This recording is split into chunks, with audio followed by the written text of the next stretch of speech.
కేసీఆర్ కూడా ఇప్పుడు వీళ్ళు ఒకవేళ టైట్ చేస్తున్నారు మా మీద అన్నప్పుడు వేరే ఆల్టర్నేట్ మార్గాలు కూడా ఆలోచించే అవకాశం ఉంటుందేమో.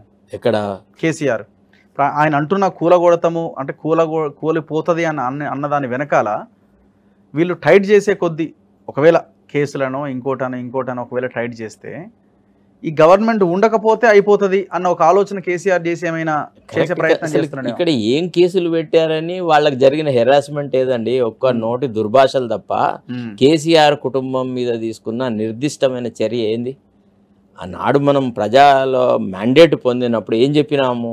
కాళేశ్వరంను ఒక గొప్ప మరి అలా అనుకున్నప్పుడు మీ స్టేట్మెంట్ ఎట్లా కరెక్ట్ అవుతుంది? ఇప్పుడు మీరు అన్నారు కదా బీజేపీని టార్గెట్ చేయాల్సింది మొత్తం కేసీఆర్ ఫ్యామిలీని చేస్తుంది. నువ్వేం చర్యలు తీసుకోకపోవడం వల్ల బీజేపీకి ఒక అస్త్రం ఇవ్వలేదా? రాగానే గవర్నమెంట్లోకి వచ్చిన తర్వాత ఫస్ట్ ఆఫ్ ఆల్ వెళ్ళారు, తెలియని విషయాల మీద ఏదో పెద్ద పరిశోధన చేస్తున్నట్టు 4 సార్లు మేడిగడ్డకు పోవడము, తర్వాత ఆ కమిటీ ఈ కమిటీ అనే బదులు వచ్చుడే డైరెక్ట్గా in keeping with our these thing ఏమని we are going to take steps in this, దీన్ని నేను ఒక కమిషన్ కాన్స్టిట్యూట్ చేస్తాను, లేదా సిబిఐకి హ్యాండ్ ఓవర్ చేస్తున్నాను, లేదా ఇంకేదన్నా ఆ commission will take care of all those things అనేటువంటి ఒక స్టెప్ ఎందుకు తీయలేకపోయినాడు? అసలు ఇప్పుడు నీకు బీఆర్ఎస్ ప్రభుత్వం మీద లేదా కేసీఆర్ కుటుంబం మీద ఈ ప్రభుత్వం ఏదైనా నిర్దిష్టమైన చర్యలు తీసుకున్నదనే భావన నీలో ఉందా? లేదు. లేకపోవడం వల్ల ఏం జరుగుతుంది అంటే యాక్చువల్లీ ఏం చర్యలు తీసుకోకపోవడం వల్ల వీళ్ళిద్దరు ఒకటే అనే వాదన ఈనాడు ప్రజల దగ్గరికి పోతుందా, లేకపోతే ఈయన తిట్టడం వల్ల ఈ మాటల దీన్ని బట్టే బీఆర్ఎస్ని వ్యతిరేకిస్తున్నాడని వస్తుందా? తర్వాత మనకి తెలుసు ఏమని, ప్రజాక్షేత్రంలో ఈనాడు రేపు going to be A contest between BJP and Congress అని అన్నప్పుడు నీ ప్రధాన శత్రువును పక్కకు పెట్టి నువ్వు అక్కర్రాని వాడి మీద ప్రాధాన్యత వహిస్తే దానివల్ల ఎవరికి ప్రయోజనం జరుగుతుంది? ఈజ్ ఈ నాట్ ఇండైరెక్ట్లీ స్ట్రెంథనింగ్? ఒక ఈక్వేషన్ అయి ఉండొచ్చాము. ఇప్పుడు బేసిక్గా తెలంగాణలో మైనార్టీ ఓటు బ్యాంకు చాలా కీలకం. ముస్లిం ఓటు బ్యాంక్ కానీ టోటల్ మైనార్టీ ఓటు బ్యాంక్ చాలా కీలకం, మంచి పర్సంటేజ్ ఉన్నది. కరెక్ట్. ఒకవేళ బీఆర్ఎస్ కనుక ఫీల్డ్లో ఉంటే బీఆర్ఎస్కి కాంగ్రెస్కి మధ్య ఓట్ల స్ప్లిట్ అయ్యే అవకాశం ఉంది ఆ ఓట్లన్నీ కూడా. ఒకవేళ బీఆర్ఎస్ లేకుండా పోతే మొత్తం మైనార్టీలంతా కాంగ్రెస్ వైపే వస్తారు కదా, అప్పుడు బీజేపీ ఎంత ఇది చేసినా కూడా అడ్వాంటేజ్ కాంగ్రెస్ కదా ఒక ఆలోచన చేస్తుండొచ్చు. ఇది ఒక భ్రమా ప్రపంచంలో తిరగడమే సార్. బీఆర్ఎస్ను రాజకీయ క్షేత్రంలో లేకుండా చేస్తా అనేటువంటి ఒక ఆలోచన కత్తి మీద సాము, అది సాధ్యం కాదు. అసలు బీజేపీకి అంత పెద్ద నెట్వర్క్ లేదు టు ఇమీడియట్లీ సబ్స్టిట్యూట్ బీఆర్ఎస్. మీరు అది గ్రహించండి దయచేసి, అన్నారా? రెండోది, ఒక 4 సీట్లు 3 సీట్లు బీఆర్ఎస్కి వచ్చినా 10 సీట్లు కాంగ్రెస్కి వచ్చినా సెక్యులర్ ఫోర్సెస్ యొక్క ఇవి బలపడతాయి. బీజేపీకి రావడం వల్ల ఏం జరుగుతుంది? అరే అబ్తో జగ ఖాళీ హై హమ్ జాకే బయట సక్తే అనే ఒక అవకాశం దొరుకుతుంది. ఇప్పుడు మైనారిటీ కమ్యూనిటీ వాళ్ళు ఈయన ఖచ్చితంగా బీజేపీ మీద కొట్లాడుతులేడు అనే భావన ఉంటే వాళ్ళు ఎందుకు కాంగ్రెస్ వైపు వస్తారు? ఓకే. 2, ఈయన పోనీ మైనారిటీ వర్గాలకు చెందిన ఒక ఇంపార్టెంట్ వ్యక్తులకి ఏదైనా అవకాశాలు ఇచ్చినట్టు అట్టలేదు. అసలు మైనారిటీ రిప్రజెంటేటివ్గా గుర్తించని వ్యక్తిని ఒక అడ్వైజర్గా పెట్టుకున్నాడు, ఇంకొక ఆయన ఎవరికో ఒక వేరే పోస్ట్ ఇచ్చినాడు.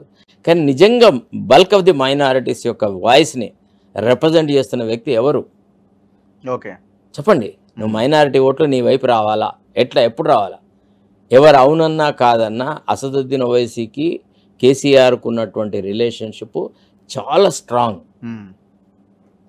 గట్టి రిలేషన్షిప్ ఉంది. Because I know both of them, I'm telling you. So అంత ఈజీగా రాదు. నువ్వు ఎట్లా నీ వైపు మైనారిటీలను ఇప్పుడు ఫర్ ఎగ్జాంపుల్ బీహార్లో అక్కడ ఇక్కడ మజ్లిస్ అభ్యర్థులను నిలబెట్టిన తర్వాత కర్ణాటకలో అన్ని రకాలు చేసిన మైనారిటీస్ కాంగ్రెస్ వైపే వచ్చినారు. ఎందుకు వచ్చినారు? బికాస్ బీజేపీని ఎదుర్కోవడంలో వాళ్ళు చూపెట్టినటువంటి పట్టుదల, వాళ్ళ ఫైటింగ్ స్పిరిట్, వాళ్ళ కిల్లర్ స్పిరిట్ వల్ల మైనారిటీస్ ఇట్లాంటి ఈ మతం పెద్దలందరూ చెప్పినా వినకుండా పోయి కాంగ్రెస్ వైపున వచ్చినారు.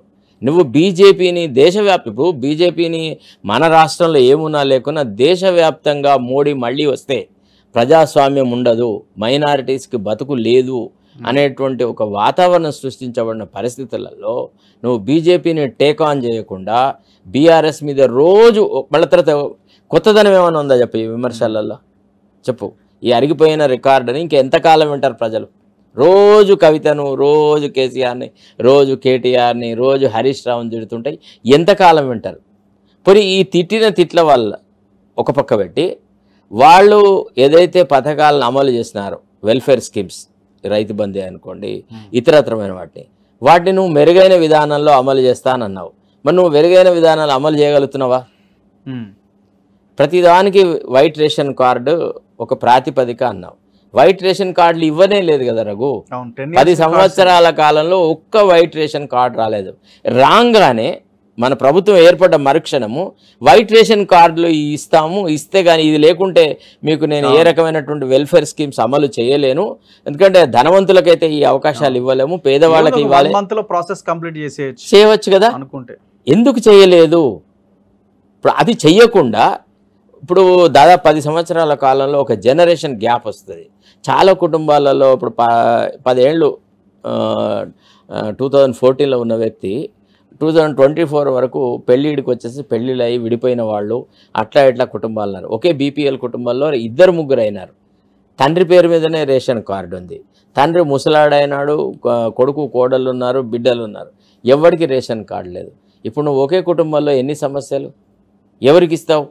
60-70 ఏళ్ళు 80 ఏళ్ళు ఉన్న వైట్ కార్డ్ హోల్డర్కి ఇస్తే పార్టీకి నువ్వు ఏ రకంగా దోహదపడతాడు అతను? కొంతకాలము పార్టీ పట్ల అతనికి లాయల్టీ ఏముంటుంది? ఇప్పుడు ఇందిరమ్మ ఇళ్ళు ఇచ్చినప్పుడు కానీ, రాజీ స్వగృహాలు, తర్వాత ఇట్లాంటివన్నీ చేసినప్పుడు కానీ ఏం చూసినారు వాళ్ళు? అంటే who are going to be our electorate, మన కాన్స్టిట్యున్సీ ఎక్కడ బిల్డప్ చేసుకోవాలా అనే యాంగిల్ని ఆలోచించి ఆ రకంగా కాన్స్టిట్యున్సీని బిల్డప్ చేస్తున్నారు. అందుకే ఎంత రాజకీయమైన వ్యతిరేకమైన వాతావరణం వచ్చినా కాంగ్రెస్కి ఎప్పుడు 30% ఓటు తగ్గల.